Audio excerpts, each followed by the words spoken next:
Hello bachcho, let's read the question. Which of the following fluoride of Xe has zero dipole moment? Option A XeF2, option B XeF6, option C XeF4 and option D both A and C. So question में क्या बोल रहा है कि इनमें से कौन सा जो हेक्सॉन का फ्लोराइड है उसका जीरो डाइपोल मोमेंट है। तो डाइपोल मोमेंट जानने के लिए हम क्या करते हैं, अपने जो कंपाउंड है इनका स्ट्रक्चर देखते हैं। तो सबसे पहले हमारे पास XeF2। नाउ एक्सी जिनॉन है और जिनॉन पे वैलेंस इलेक्ट्रॉन है एट। एट वैलेंस इलेक्ट्रॉन है और इसने क्या किया, दो बॉन्ड बनाया। तो हम क्या करेंगे, पहले हाइब्रिडाइजेशन निकालेंगे। हाइब्रिडाइजेशन निकालने के लिए हम निकालते हैं स्टेरिक नंबर। स्टेरिक नंबर क्या होता है कि कितना सिग्मा बॉन्ड है सेंट्रल एटम पे, पर कितना उस पे लोन पेयर है। नाउ अगर आप देखो हमारे यहाँ जो कंपाउंड है XeF2, तो इस पे इसने कितने सिग्मा बॉन्ड बनाए, दो। क्योंकि इसने क्या किया है, दो सराउंडिंग एटम है इसके। तो उसका अगर हम स्टेरिक नंबर निकालें तो वो क्या होगा, टू बॉन्ड पेयर। और लोन पेयर कितना होगा, क्योंकि दो बॉन्ड पेयर यानी कि दो इलेक्ट्रॉन इन्वॉल्व हो गए बॉन्ड फॉर्मेशन में, तो बचे अब कितने, सिक्स इलेक्ट्रॉन, यानी कि इस पे थ्री लोन पेयर है। तो इसका स्टेरिक नंबर आ गया 5। और इसके हाइब्रिडाइजेशन की बात करें तो ये होता है sp3d। और शेप होता है हमारा, यहाँ पे हमारा शेप हो जाएगा, अगर आप देखो तो ये शेप होता है लीनियर। लीनियर शेप अभी मैं बताती हूँ कैसे। अगर आप देखोगे यहाँ पे तो जो हमारा जिनॉन है ये है सेंट्रल एटम एंड इस पे दो फ्लोरीन और तीन लोन पेयर हैं। तो क्या होता है, ये जो फ्लोरीन है ये एक्सियल पोजीशन पे चले जाते हैं और जो हमारा लोन पेयर है वो इक्वेटोरियल पोजीशन पे अलाइन हो जाते हैं। ऐसा इसलिए होता है ताकि क्या होगा, अगर ये इक्वेटोरियल पोजीशन पे है तो दोनों फ्लोरीन पे जो हमारे बॉन्ड तीनों लोन पेयर है, इनके तरफ से क्या होगा, जितना भी रिपल्शन लगेगा वो नल आउट हो जाएगा। इसलिए ये इनका स्ट्रक्चर क्या होता है, लीनियर होता है ना। अगर डाइपोल मोमेंट की बात करें तो डाइपोल मोमेंट का डायरेक्शन होता है low electronegative atom to high electronegative atom. यहाँ पे कर लेते हैं लो। तो यहाँ पे अगर आप देखो तो यहाँ पे डाइपोल मोमेंट हमारे इधर की तरफ है, यहाँ पे हमारा डाइपोल मोमेंट इधर की तरफ है। तो दोनों डाइपोल मोमेंट एक दूसरे को कैंसिल आउट कर देंगे। तो जो नेट डाइपोल मोमेंट होगा वो हो जाएगा जीरो। तो यहाँ से हमें एक तो ऑप्शन करेक्ट पता चल गया कि हाँ इस कंपाउंड का डाइपोल मोमेंट जीरो है। नाउ सेकेंड है हमारे पास XeF6।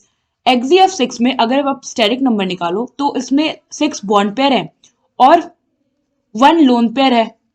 तो इसका स्टेरिक नंबर आ गया सेवन। सेवन स्टेरिक नंबर है तो इसका शेप हो जाएगा sp3d3।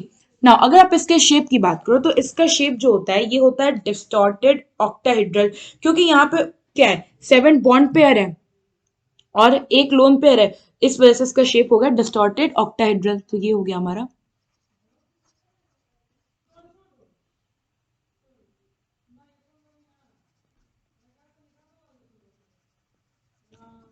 एंड अगर आप उसका शेप देखो तो ये कुछ ऐसा होता है।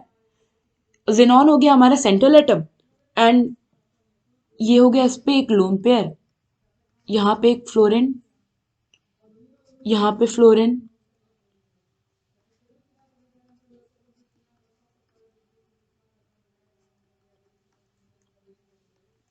ये फ्लोरीन। तो ये कुछ ऐसा इसका शेप होता है। अगर आप यहाँ देखो तो सारा डाइपोल, अगर आप डाइपोल मोमेंट का डायरेक्शन देखो तो वो क्या होगा, इसका इधर होगा, इसका इधर होगा, इसका इधर होगा, इसका इधर हुआ, इसका इधर हुआ, इसका इधर हुआ। एंड यहाँ पे जो हमारा यहाँ पे हमारा जो लोन पेयर है इसका भी अपना डाइपोल मोमेंट होगा। क्योंकि ये इलेक्ट्रोनेगेटिव ज्यादा है जेनॉन के कंपैरिजन में, तो इसका अपने साइड हो गया। तो यहाँ पे जो नेट डाइपोल मोमेंट आएगा वो जीरो के इक्वल नहीं होगा, क्योंकि सब डाइपोल मोमेंट डिफरेंट डायरेक्शन में है। तो यहाँ पे हमारा ऑप्शन बी तो इनकरेक्ट हो गया। नाउ थर्ड है हमारे पास XeF4। XeF4 में अगर आप स्टेरिक नंबर निकालो तो इस पे कितने हैं, फोर बॉन्ड पेयर है, sorry four sigma bond pairs है। और बॉन्ड पेयर नहीं है हमारे पास, फोर सिग्मा बॉन्ड है, सॉरी फोर सिग्मा बॉन्ड है। और लोन पेयर की बात करें तो इस पे कितने हो गए, टू लोन पेयर बचे। तो इसका स्टेरिक नंबर आ गया 6। हाइब्रिडाइजेशन कितना हो जाएगा, sp3d2। नाउ इसका हाइब्रिडाइजेशन होता है sp3d2। और अगर आप इसकी शेप की बात करो तो एज पर विस्पर थ्योरी इसका जो शेप होता है वो होता है आपका square by pyramidal, sorry square by pyramidal नहीं, इसका शेप होता है स्क्वायर प्लेनर। क्योंकि दो लोन पेयर होते हैं ना, एंड 4 बॉन्ड पेयर है। और आप इसका स्ट्रक्चर देखो तो ये हो गया हमारा xenon central atom, axial position पे होते हैं हमारे दो लोन पेयर, एंड ये हो गया हमारा एक फ्लोरीन, ये हो गया हमारा एक फ्लोरीन, ये हो गया हमारा एक और फ्लोरीन, और ये हो गया हमारा एक और फ्लोरीन। अगर आप इसका शेप देखोगे तो ये कुछ ऐसे दिखेगा कि ये जो सारे फ्लोरीन है ये एक स्क्वायर प्लेन में है, इसलिए इसका शेप हो गया स्क्वायर प्लेनर। और क्योंकि जो लोन पेयर है वो सिमेट्रिकल है, अगर आप देखो तो ये वाला जितना रिपल्शन लगाएगा ये वाला भी उतना ही लगाएगा, जिससे कि क्या होगा, जो हमारा ओवरऑल यहाँ पे अगर डाइपोल मोमेंट देखो तो लोन पेयर का जो रिपल्शन होगा वो क्या होगा, इक्वल होगा, जिस वजह से हमारा जो शेप है वो डिस्टॉर्ट नहीं होगा। और फ्लोरीन क्या करेगा, इधर ले गया, ये इधर ले गया, ये इधर ले गया, ये इधर ले गया, ये इधर ले गया, एंड ये इधर ले गया, डाइपोल मोमेंट। तो अगर आप देखो तो ये हमारा क्या है, सिमेट्रिकल है, सिमेट्रिकल कंपाउंड है। सो इसलिए इसका जो नेट डाइपोल मोमेंट हो गया ये भी हो गया जीरो के इक्वल। और लीनियर शेप वाला भी क्या था, सिमेट्रिकल था, और डिस्टॉर्टेड ऑक्टाहेड्रल, क्योंकि जो हमारा XeF4 है ये क्या है, एसिमेट्रिकल, एसिमेट्रिकल कंपाउंड। सो यहाँ पे हमारा जो सी वाला ऑप्शन है ये क्या है, ये भी करेक्ट है, क्योंकि ये भी कंपाउंड में जो हमारा नेट डाइपोल मोमेंट है वो जीरो को इक्वल है। तो यहाँ पे हमारा option D, both A and C क्या होगा, करेक्ट होगा। आई होप आपको ये क्वेश्चन समझ में आया होगा। Thank you.